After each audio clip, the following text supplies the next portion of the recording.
Telugu Desam party తరపున ఉమాదేవి అనేటటువంటి కడపకి సంబంధించినటువంటి కార్పొరేటర్, ఏకైక కార్పొరేటర్ తెలుగుదేశం తరపున, ఓ రకంగా చెప్పాలంటే రాయలసీమ మొత్తం మీద ఏకైక కార్పొరేటర్. ఆవిడికి ఇప్పుడు పెద్ద షాక్ ఏంటంటే సొంత పార్టీలో వాళ్ళే ఆమె ఆస్తుల్ని దోచుకోవడానికి ప్రయత్నించడం, అది కూడా వైఎస్ఆర్ కాంగ్రెస్ పార్టీలో నుంచి తెలుగుదేశంలోకి వచ్చినటువంటి వాళ్ళు ఆవిడికి సంబంధించిన ప్రాపర్టీకే ఎసరు పెడితే తమ పార్టీ నాయకులకి చెప్పుకుని పోలీసులు సహకరించక, ప్రభుత్వ అధికార యంత్రాంగం సహకరించక, ఎవరూ సహకరించకపోవడంతో మాకే భద్రత లేదంటూ టీడీపీ కార్పొరేటర్ ఉమాదేవి రోడ్డెక్కి ప్రెస్ కాన్ఫరెన్స్ పెట్టినటువంటి సంఘటన సంచలనం సృష్టిస్తోంది. ఆమె ప్రత్యేకించి తమని ఇంతగా ఇబ్బంది ఎందుకు పెడుతున్నారన్నటువంటి ప్రశ్న వేయడంతో సంచలనం సృష్టిస్తోంది.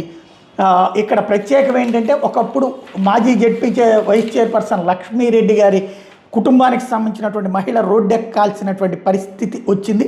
ఆమె ఏమన్నారు ఒక్కసారి విందాం. కార్పొరేటర్గా ఉంటూ ఉన్నాను.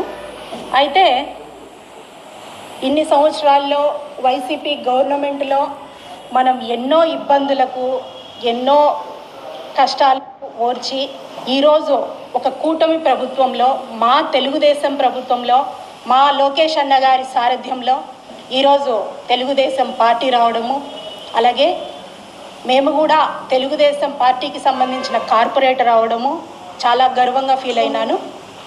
కాకపోతే ఈ మధ్య కాలంలో మరి 49వ డివిజన్లో, నా డివిజన్లో బిల్టప్ సర్కిల్లో గత చాలా సంవత్సరాలుగా 20 సెంట్ల స్థలం, ఒక కార్నర్ బిట్టు నా పేరు మీద ఉంది.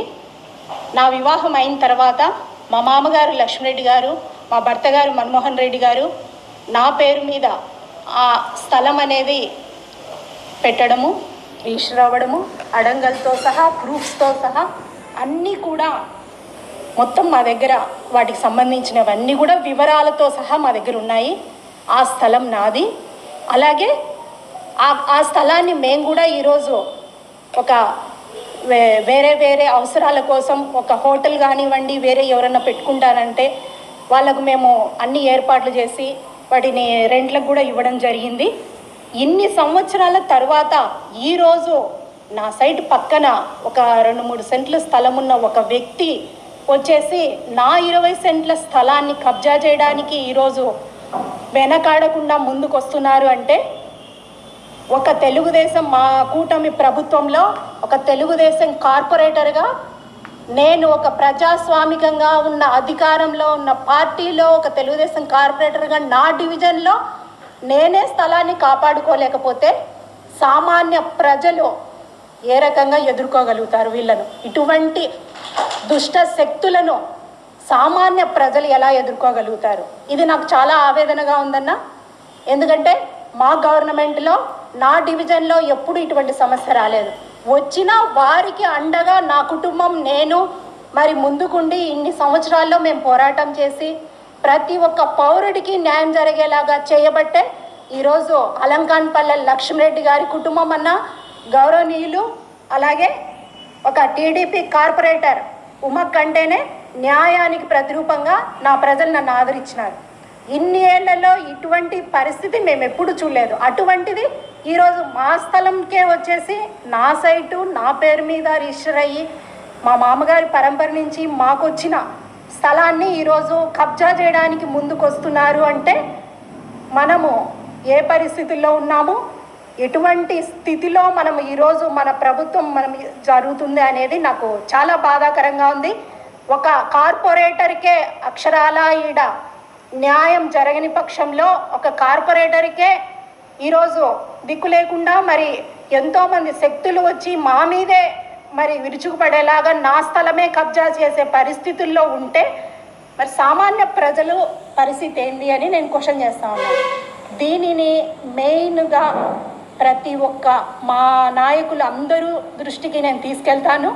అలాగే న్యాయ పోరాటం చేసి నా స్థలాన్ని నేను ఎలా తీసుకోవాలో నాకు కూడా తెలుసు.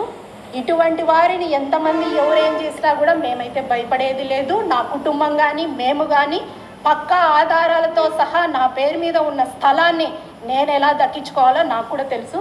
కాకపోతే ఈ ప్రెస్ మీట్ పెట్టడానికి కారణం ఏమంటే ఈ విషయం ప్రజల్లోకి వెళ్ళాలి. ఎందుకంటే ప్రజల సమస్యలు తీర్చే ఒక కార్పొరేటర్కే ఇటువంటి పరిస్థితి వచ్చింది అంటే మన ప్రభుత్వంలో మనం ఎంత ఇబ్బందులు పాలవుతున్నాం అనేది మన మెయిన్ నాయకుల దృష్టికి కూడా వెళ్ళాలి. అలాగే మా కమిషనర్ గారి దృష్టికి వెళ్ళాలి. అలాగే మన కలెక్టర్ గారు కానివ్వండి, ఇక్కడున్న ప్రతి ఒక్క టీడీపీ కార్పొరేటర్ ఆస్తిని టీడీపీ హయాంలోనే దోచుకునేటటువంటి పరిస్థితి ఎట్లా వచ్చిందన్నదే ఇక్కడ వింత. చివరికి న్యాయం జరక్క బయటకు వచ్చి న్యాయం కోరుతున్నటువంటి పరిస్థితి.